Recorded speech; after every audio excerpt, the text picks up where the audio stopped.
నిన్ను వలె నీ పొరుగు వారిని ప్రేమించు. ఎప్పుడైతే మనం ఎలా అయితే ఉండాలని ఆశపడుతూ ఉంటామో ప్రియులారా, ఎదుటివారు కూడా అలా ఉండాలని మనము ఆశ కలిగి ఉన్నప్పుడు ఖచ్చితంగా నిన్ను అలా ఎందుకు ఉంచాడు చెప్పండి. సహజంగా అనుకోకుండా జరిగితే అది దేవుడు చేశాడని, జరగకపోతే దేవుని చిత్తం అని కొంతమంది ఏమంటారంటే దాన్ని కొన్నిసార్లు వ్యాంగ్యంగా మాట్లాడుతూ ఉంటారు. నమ్మని వారు అనమాట. క్రీస్తుని గూర్చినటువంటి సువార్త నశించిపోయే వారికి వెర్రితనంగా ఉంటుంది కనుక కొంతమంది దాన్ని వ్యాంగ్యంగా ప్రవర్తిస్తూ మాట్లాడుతూ ఉంటారు. కానీ తనేం చెప్తా ఉందో తెలుసా, ఎప్పుడైతే నేను వచ్చి ప్రార్థన చేయించుకొని వెళ్ళానో ఆ నెలలో కన్సీవ్ అయ్యాను. ఇప్పుడు నా బిడ్డకు సంవత్సరం అమ్మ, పుట్టినరోజుకి మీరు రావాలి, చప్పట్లు కొట్టి దేవుణ్ణి కనపరుద్దామా.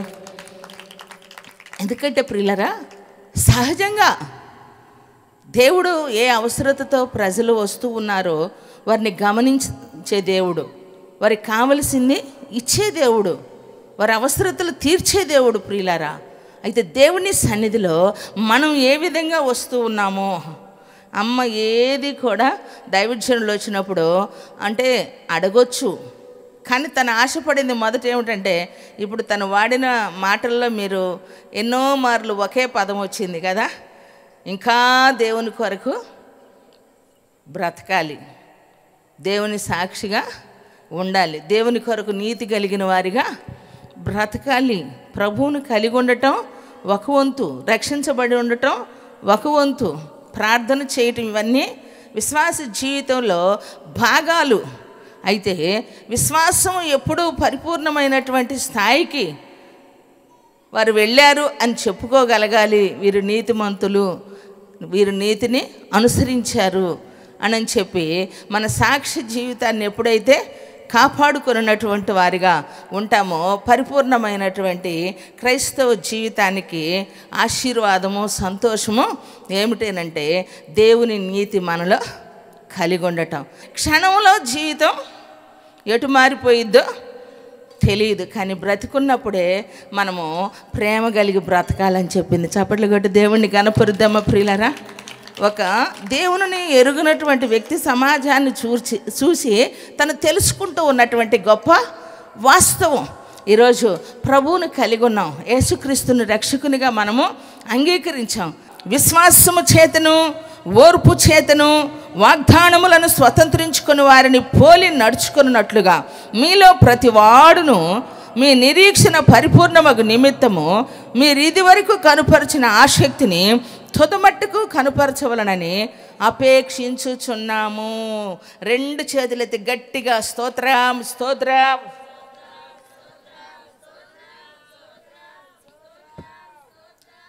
చాలా సంతోషం. ఇక్కడ ఏమని రాయబడింది ప్రియులరా దేవుని సన్నిధిలో, మీరు మందులు కాక విశ్వాసము చేతను ఓర్పు చేతను దేనికంటే వాగ్దానమును స్వతంత్రించుకున్న వారిని పోలి. ఎంతమంది అయితే పాత నిబంధన గ్రంథములో క్రొత్త నిబంధన గ్రంథములో మన మధ్యలో ఉన్నటువంటి వారి ఆత్మీయులైనటువంటి అనుభవము వారి జీవితాల్లో ఆశీర్వాదంగా ఎలా మార్చబడిందో, వారి మొదటి స్థితి కొంచెముగా ఉన్న సంవత్సరాలు గడుస్తూ ఉన్నప్పుడు వారి పరిస్థితులు ఎలా ఆశీర్వాదకరంగా మార్చబడ్డాయో మనము వారి విశ్వాసమును బట్టి, వారి నోటి మాట వలన, వారి క్రియల వలన మనం చూస్తూ ఉన్నాం. కనుక ఈరోజు నీ జీవితంలో నిశ్చయంగా ఈ రాత్రి, ఈ 15వ తారీఖు ప్రత్యేకించబడిన ఈరోజు నువ్వే స్థితిలో ఉన్నా నీవు కూడా అదే ఓర్పును, అదే విశ్వాసమును కలిగిన వారిగా దేవుని సన్నిధిలో మీరు నిలబడినప్పుడు ఖచ్చితంగా మన పితరులు ఏ విధంగా దేని కొరకు వారు ఓర్పుతో విశ్వాసముతో స్వాతంత్రతను దేవుడు చేసిన వాగ్దానమును స్వతంత్రించుకున్నారో మీ జీవితంలో కూడా దేవుని యొక్క ఆశీర్వాదాన్ని సంపూర్ణంగా పొందుకునే వరకు ఓర్పును విశ్వాసమును కలిగిన వారే మందులు కాక. అంటే ఏదైనా ఒక డ్రగ్ తీసుకున్నప్పుడు ఎలా ఉంటారండి, మొత్తుగా ఉంటారు. ఆ మొత్తులో ఉన్నప్పుడు యాక్టివ్గా ఉండగలుగుతారా? ఉండలేరు. తినలేరు, నిద్రపోలేరు, నిలబడలేరు, ఏం చేస్తూ ఉన్నారో కూడా కొందరికి తెలియదు ప్రియులారా.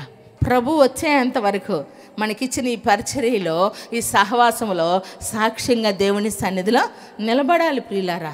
నీవు దేవుణ్ణి బట్టి కదా చేసే ప్రతి కార్యము. నువ్వు వచ్చి దేవుని కొరకు నువ్వు నిలబడ్డావు. దేవుడు నిన్ను నిలబెట్టుకున్నాడు. ఆయన ఒక పాత్రగా నిన్ను ఆయన పని కొరకు నియమించుకున్నాడు. దాన్ని నీవు ఆయన ఇల్లుగా నీవే ఉంటావు. ఎప్పుడు తుదమట్టుకు నీలో ఉన్న ఆసక్తిని, మొదట ఉన్న ఆసక్తిని తుదమట్టుకు నీవు కొనసాగించాలి. అది ఆరంభమే నీ జీవితంలో నీకు ఇచ్చినటువంటి విశ్వాస పరిమాణము ఆరంభం. అది తుదమట్టుకు సంవత్సరాలు గడుస్తూ ఉండగా నీ విశ్వాసము అంచెలంచెలుగా ఎదగాల. కొట్టు చబడ్లు గట్టిగా. అందుకని బైబిల్ ఒక మాట సెలవిస్తూ ఉంది ప్రియులారా. 10వ అధ్యాయము 22వ వచనం, హెబ్రీయులకు రాసిన పత్రిక 10వ అధ్యాయము 22వ వచనంలో చక్కని మాట ఉంది. చూద్దామా ప్రియులారా? మనస్సాక్షికి కల్మషము తోచుకుంటున్నట్లు ప్రోక్షింపబడిన హృదయములు గలవారును నిర్మలమైన ఉదకముతో స్నానము చేసిన శరీరమును గలవారమునై ఉండి విశ్వాస విషయములో సంపూర్ణ నిశ్చయిత కలిగి యథార్థమైన హృదయముతో మనము దేవుని సన్నిధానమునకు చేరుదము. ఎలా ఉండాలంటండి? దేవుని సన్నిధికి వచ్చేటప్పుడు నా ప్రియ దేవుని సహవాసమా, ఈ విజయవాడ ప్రాంతంలో పరిసర ప్రాంతాల్లో ఉన్నటువంటి దేవుని చేత ప్రేమించబడుచున్నటువంటి వారలారా ఎలా ఉండాలంటండి? నిర్మలమైన మనస్సాక్షి కలిగినటువంటి వారమై. మనస్సాక్షి కంటే కల్మషము తోచకుండా ఉన్నట్లుగా అమ్మ చెప్పారు కదా. ఏమండి, మనం బ్రతికున్నామంటే సంతోషం కాదు కానీ, నమ్ముకున్నామంటే సంతోషం కాదు కానీ, రక్షించబడ్డామంటే సంతోషం కాదు కానీ, ఈ రక్షణను ఏం చేయాలంటండి? మనస్సాక్షికి కల్మషము తోచకుండా దేవుని సన్నిధిలోనంట ప్రోక్షింపబడినటువంటి హృదయములు గలవారముగా. ఈరోజు ఒక ఆయన విడాకులు తీసుకున్నందుకు 40 లీటర్ల పాలు, ఏమండి, అమ్మయ్య నేను ఫ్రీ అయిపోయాను, నాకున్న ఇబ్బంది లేకుండా ఇబ్బంది తొలగిపోయిందని చెప్పి 40 లీటర్ల పాలతో స్నానం చేశాడట. ఏమండి, విన్నారా? మీకోసం ఎన్ని సేకరిస్తానో చూడండి. విడాకులు అంటే ఆ భార్యతో ఆ భర్త పడిన పోరు ఎంతో చూడండి. మరి అవసరతలో ఉన్నప్పుడు ఎక్కడికి రావాలా? దేవుడు దర్శించే స్థలం, దేవుడు సన్నిధి నిలుచున్న స్థలం, దేవుడు కోరుకున్న స్థలం. దేవుడు సన్నిధిలోనికి వస్తే మీ కొరకు మేము ప్రార్థన చేస్తాం. మీరు కార్చే కన్నీళ్ళు నా దేవుడు చూస్తాడు. అద్భుతమైన కార్యాలు నా దేవుడు మీ పక్షాన నెరవేర్చి విజయోత్సవంతో నా దేవుడు మిమ్మల్ని నడిపించును గాక. ఉన్నతమైన కృపకు పాత్రులగునట్లుగా దేవుడు మిమ్మల్ని ఏం చేస్తాడు ప్రియులారా? ఆశీర్వాదకరంగా నడిపిస్తాడు. ఎందుకంటే దేవుని సన్నిధిలో ఉన్నటువంటి మన జీవితంలో దేవుడు మనకిచ్చిన కృప ఎట్టిదో మనము జ్ఞాపకం చేసుకోవటానికి ఏం చేయాలంటే నిర్మలమైన ఉదకముతో స్నానము చేసిన శరీరములు వాక్యము చేత మనము నిత్యము కడగబడినటువంటి వారిగా దేవుని సన్నిధిలో విశ్వాస విషయంలోనట సంపూర్ణ నిశ్చయత. నువ్వేదైతే నమ్మావో సందేహం రానివ్వు మాక, నిస్సందేహంగా నువ్వు ఉండు. దేవుని సన్నిధిలో నీ విశ్వాసాన్ని స్థిరపరుచుకో. నా దేవుడు నాతో చెప్పిన మాట నిశ్చయంగా ఆయన నెరవేరుస్తాడు. ఏ కళ అయితే దేవుడు నీకు ఇచ్చాడో, ఏ సేపుకి దేవుడు ఇచ్చిన కళ నెరవేర్చబడటానికి కొన్ని సంవత్సరాలు, ఏమండి, కొన్ని సంవత్సరాలు పట్టింది. కొట్టు చబర్లు గట్టిగా. యాకోబుకు అనినటువంటి కళ తన జీవితంలో నెరవేర్చబడటానికి కొన్ని సంవత్సరాలు పట్టింది ప్రియులారా. నీ జీవితంలో దేవుడు నెరవేర్చినటువంటివి ఎన్నో ఉన్నాయి. అయితే సంపూర్ణమైన దేవుని కృపను నీవు అనుభవించాలి అంటే నీతో చెప్పినవి నెరవేర్చబడేదానికి టైం తీసుకుంటుంది. ఏమండి, టైం తీసుకుంటుంది. అబ్రహాంతో దేవుడు వాగ్దానం చేశాడు, ఏమండి, నీ సంతానాన్ని నేను ఆశీర్వదిస్తాను అని చెప్పి. అది నెరవేర్చబడేదానికి టైం పట్టింది ప్రియులారా. ఈరోజు నువ్వంటావు టైం లేదు అంటావు.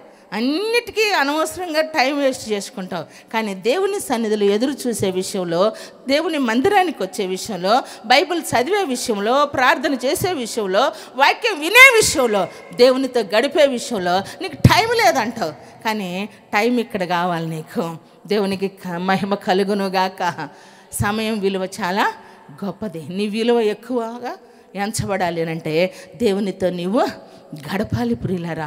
ఎందుకంటే నిర్మలమైన మనస్సాక్షితో, ఏమని, వాక్యము చేత ఉదక స్నానం చేయబడిన వారే నిశ్చయముగా నీ విశ్వాసాన్నంట ఏం చేసుకోవాలంటే స్థిరపరుచుకోవాలి. ఎప్పుడు కూడా చెదిరిపోకుండా, ఎప్పుడైతే దేవుడు నీతో మాట్లాడాడో దాన్ని నెరవేర్పు కొరకు ప్రార్థన చేయండి. ఎన్ని వాగ్దానాలు అయితే ఇచ్చాడో, ఎన్ని ప్రమాణపూర్వకంగా నా దేవుడు నీతో చెప్పున్నాడో నువ్వు కృంగిపోమాక. ఇంకా నా కళ్ళు కనపట్టలేదు, నా వయసు అయిపోయింది, నా శక్తి కోల్పోయాను అనుకోమాక. యాకోబుకి కళ్ళు కనపడినప్పుడే, చేతులు మందగిలినప్పుడే, వయసు కాయలా పడినప్పుడే యోసేపు తన 2 బిడ్డలను తీసుకొచ్చి నిలబెడితే వీరెవరు నాకు అర్థం కావట్లేదంటే, నీతో వాగ్దానం చేసిన దేవుడు ఈ దేశంలో నాకు ఇచ్చిన పిల్లలంటే అప్పుడు అంటాడు, నాతో దేవుడు ఆనాడు చేసిన వాగ్దానము నెరవేర్చుట కొరకు ఈరోజు నన్ను ఏమండి బ్రతికించాడు. కొట్టు చపట్లే గట్టిగా. నీ కళ్ళు చీగిపోతూ ఉన్నా సరే, నీ వయసు మందగిలినా సరే, ఏమండి ఇక లేదు నేను చూడలేను, ఇక నా పిల్లల గతి ఇంతే, నా పరిస్థితులు ఇంతే అని నువ్వు అనుకుంటావు. కానీ అలా ఉండనీయడు. నీ కళ్ళతో చూసేటట్లే, నీ యొక్క బ్రతికినప్పుడే నీ అనుభవంలో క్షేమము చూడగలిగేటట్లుగా నా దేవుడు నిశ్చయముగా నిన్ను, నీ యొక్క దర్శనాన్ని, నీ కలను, ఆయన ఉద్దేశాలు నా దేవుడు నెరవేర్చును గాక.